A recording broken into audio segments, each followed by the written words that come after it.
But first, the reading gap among school children in this country is disturbing. Fewer than 40% of 4th and 8th graders are considered proficient readers. There's a push now to change how students are taught to read, and it's being led by parents whose children have dyslexia. Special correspondent Lisa Stark of our partner Education Week reports from Arkansas for our education segment, Making the Grade. This is Scott's son. And meet the families who changed how every child in Arkansas will learn to read, because they know what it's like for kids to struggle with reading. Here's Kim Head. My kid is crawling under the table, stomach aches, doesn't want to go to school. We're in tears. Amber Jones. The psychological damage that happens to them when they cannot figure out reading. Scott Gann. He said, "I told you I can't read. Nobody believes me." These families have spent thousands of dollars on educational testing and tutoring to discover their children have dyslexia, a learning disability that makes it difficult to spell and read. It affects 1 in 5 individuals. Here's Dixie Evans. not being able to get the help from your school, the people that are supposed to know, that are supposed to have the answers, not being able to get that help and having to go out and find it on your own. The sense of urgency with us is, while the schools are trying to figure their way, these kids, they don't have time to wait. Audie Allenball has led the push to pass new state laws on reading instruction. She has a niece with dyslexia.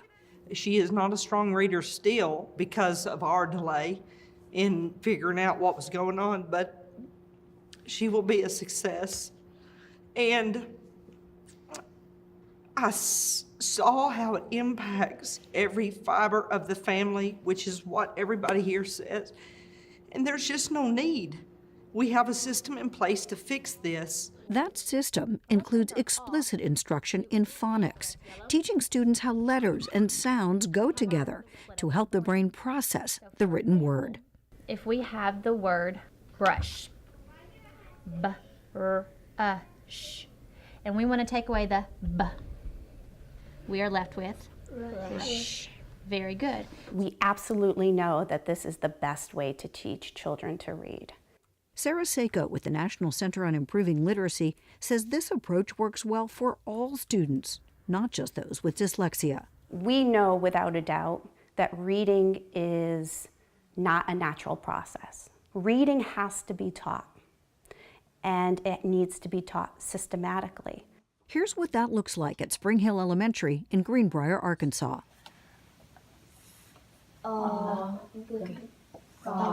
Where students with characteristics of dyslexia get intensive reading instruction. I to a. Rang. Oh, I tried to trick y'all on that one. Very good. Why are you in those groups? Do you know? What's that for? Danny, do you want to say something about that? To help us spell better, I think. What about you, Cord? Read better. Write better. Ace, Cord, and Danny are taught to use their senses of touch, feel, and movement to help imprint words into their brains. And pounding and tapping helps me write it. So it helps to pound the word out and tap the word out? Yes. And why is that, do you think? Because you're sounding out each letter. And letters become words. Words become stories. Reading is no longer something to avoid. And then now I know a lot about reading, and when I go to the chapter book, I won't get stuck on big words. I would like to see words, and I would like to just see them and say, oh, I know that word, and then just keep on reading. Are you able to do that at all yet? Some words. For those who can't read well by the end of 3rd grade, there are lifelong consequences, including higher school dropout and poverty rates. Arkansas ranks in the bottom third of states when it comes to reading, and this group is determined to change that.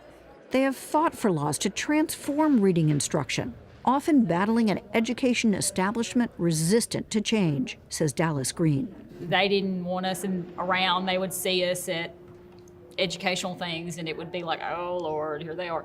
But perseverance paid off. 7 years and at least 8 bills later, Arkansas is revamping everything from dyslexia screening to reading instruction to teacher training and licensing, costing the state $6 million a year. Statewide, we've embraced this, and it's not been easy. Not easy, but a watershed moment, says Stacy Smith, who oversees curriculum and instruction in Arkansas.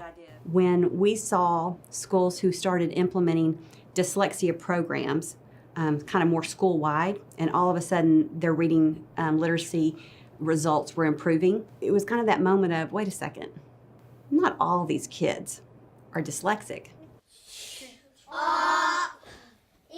Good. This type of reading instruction is the most beneficial for early readers. That was the conclusion of a federally appointed national reading panel nearly 2 decades ago. So there is actual scientific evidence about how students learn to read, and it's largely been ignored. Ignored partly because of years of ideological fights over how best to teach reading. Should lessons be heavy with phonics or steeped in good literature? What? Smith says kids, of course, need time with good books. But from what she's seen in Arkansas, the first step is comprehensive phonics instruction. That's why the state is moving to teach every student this way.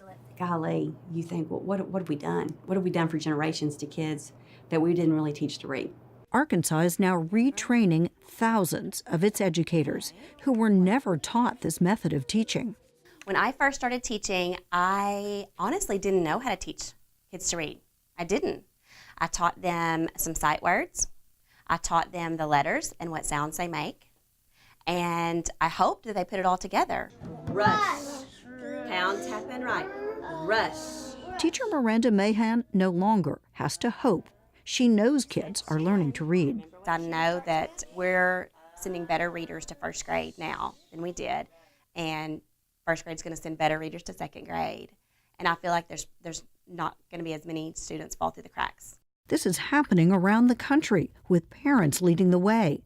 Over 40 states have laws, pilot programs, or bills ready to be signed around reading and dyslexia. But the requirements and mandates vary widely. In Arkansas, by the school year 2021, all elementary and special ed teachers must show that they know how to teach reading based on the science. At Spring Hill, they'll beat that deadline. For Principal Stephanie Worthy, this is personal. Remember that student, Ace Newland? That's her son. I was an educator, and I struggled with my own child, and had this not come out and I was, able to learn about dyslexia, I wouldn't even been able to help my own child, rather less a whole building full of children. So is this new approach working? Let's go to the source.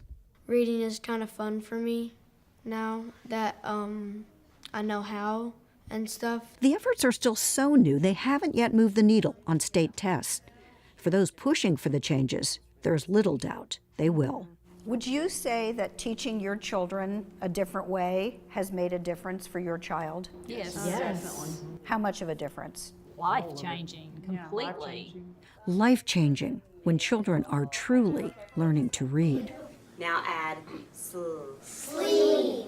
Good job. For Education Week and the PBS NewsHour, I'm Lisa Stark in Greenbrier, Arkansas.